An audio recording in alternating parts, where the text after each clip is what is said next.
नमस्कार, स्वागत है आपका द फोर्थ स्टेट यूट्यूब मंच पर। मेरा नाम है रविंद्र सिंह शोरान। बीजेपी ने पिछले 10-11 बरस में कई शहरों में बड़े-बड़े आलीशान दफ्तर बनाए हैं। कोई भी पॉलिटिकल पार्टी अपने लिए दफ्तर बनाती है, बहुत सामान्य बात है। अगर उनके पास फंड्स हैं, पैसा है, अगर कार्यकर्ता पैसा दे रहे हैं या कोई और तरीके से उनके पास अगर सही पैसा आ रहा है, तो उसमें दफ्तर बनाने चाहिए। अपने कार्यकर्ताओं के लिए, अपने जिला अध्यक्षों के लिए, प्रदेश अध्यक्ष के लिए कोई बड़ा नेता जाएगा तो उसके लिए एक ऑफिस हो, तो वो अट्रैक्ट करता है कार्यकर्ताओं को, वहाँ पर बैठने के लिए काम कर सकते हैं और पॉलिटिकल पार्टीज़ के जो वर्कर्स हैं, वो काम कर सकते हैं। जनहित की चर्चाएँ भी वहाँ की जा सकती हैं, सामान्य बात।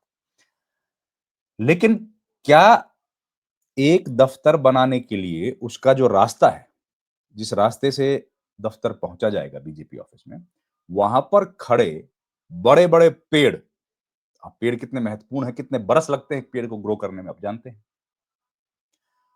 अगर कोई पेड़ उखाड़ दे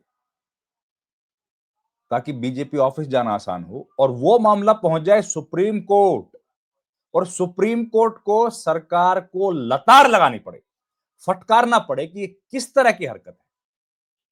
अपने बीजेपी दफ्तर के लिए, किसी पॉलिटिकल पार्टी के ऑफिस के लिए पेड़ों को उखाड़ दिया।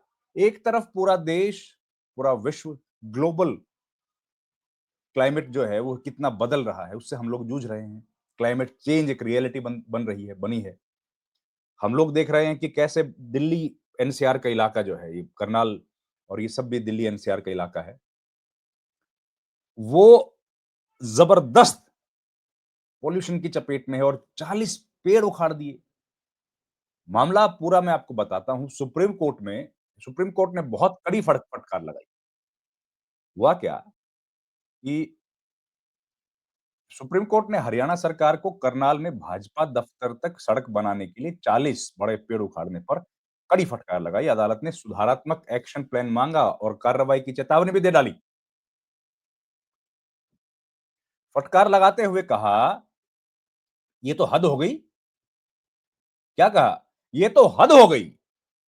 आपने करनाल में बने नए भाजपा दफ्तर तक सड़क बनाने के लिए 40 बड़े पेड़ उखाड़ दिए।"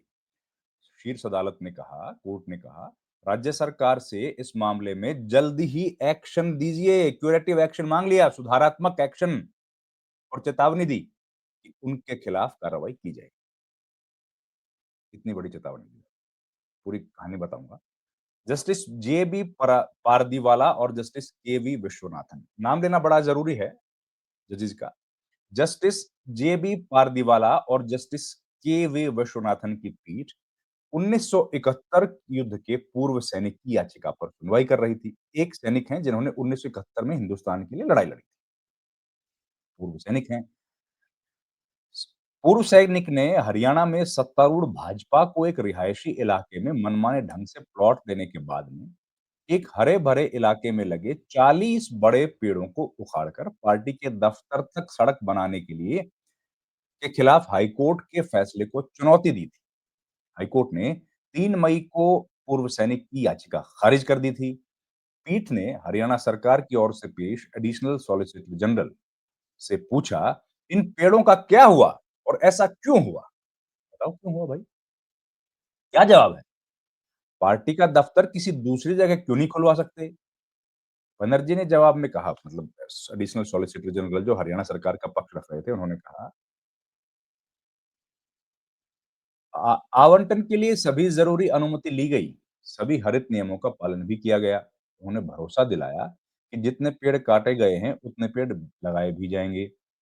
फिर कोर्ट ने हरियाणा सरकार से पूछा, "इन 40 बड़े पेड़ों को काटने से जो नुकसान हुआ है, उसकी भरपाई कौन करेगा?"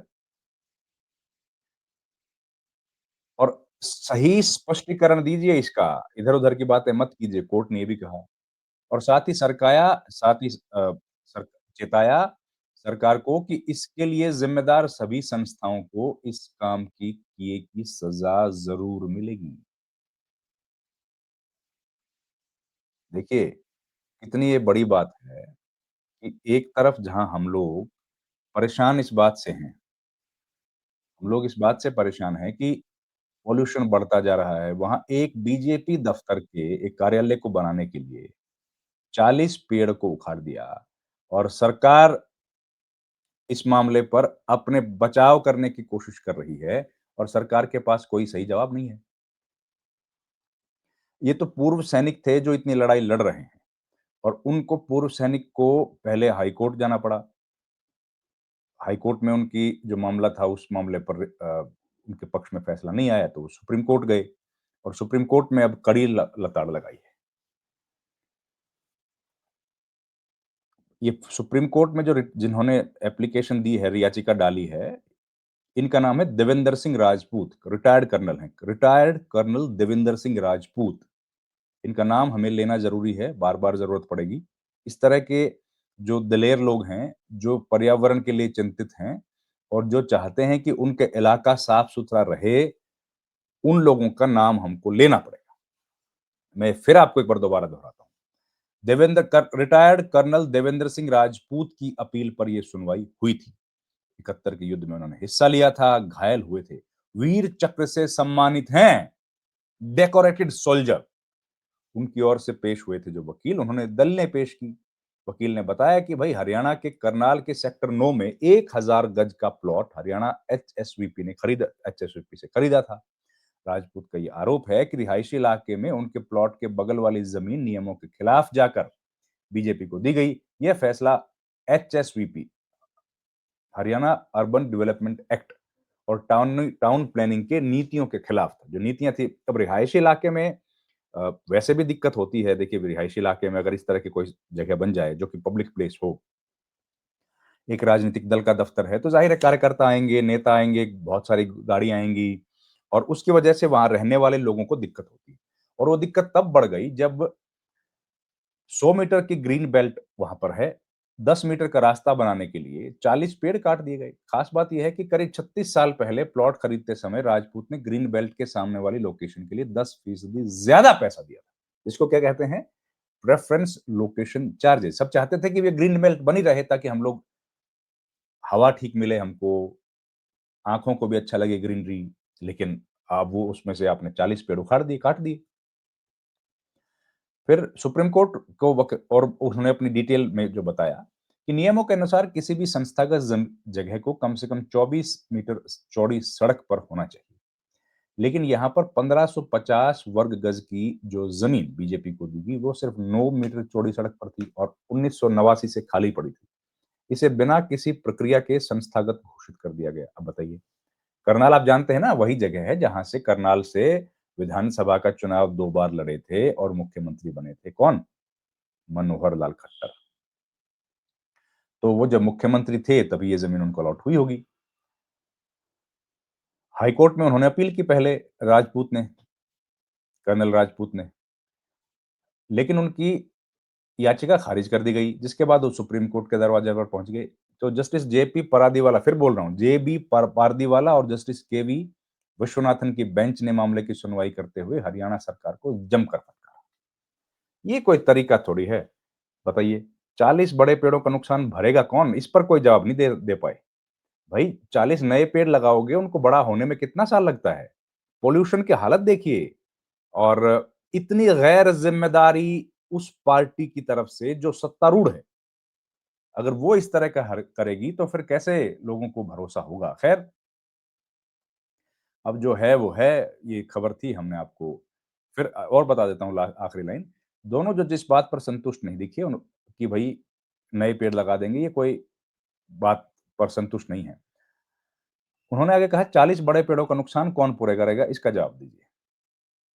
उन्होंने कहा हरियाणा सरकार को कि मजबूत स्पष्टीकरण दीजिए और चेतावनी दी कि अगर ऐसा नहीं करोगे तो सब एजेंसीज के खिलाफ कार्रवाई करेंगे जो इसके लिए जिम्मेदार है। तो जागरूक नागरिक हैं कर्नल राजपूत, वो इस मामले को वहां तक लेके गए और सुप्रीम कोर्ट में वो कर्नल देवेंद्र सिंह राजपूत ने ये काम किया है। बार बार हम उनका नाम ले रहे हैं। इस वीडियो को देखने के लिए आपका बहुत बहुत धन्यवाद दोस्तों। आपसे रिक्वेस्ट है, हमारे चैनल को प्लीज ज्वाइन कीजिए जिससे हमें आर्थिक सहायता मिले। आपसे रिक्वेस्ट है, हमारे चैनल को लाइक, शेयर और सब्सक्राइब भी आप कीजिए और कर्नल देवेंद्र सिंह राजपूत जैसे लोगों का हौसला अफजाई भी कीजिए जो कि पर्यावरण के लिए और अपने हुकूक के लिए सरकारों से भी लड़ जाते हैं। इस वीडियो में इतना ही। आपका बहुत-बहुत धन्यवाद। Thank you very much. नमस्कार।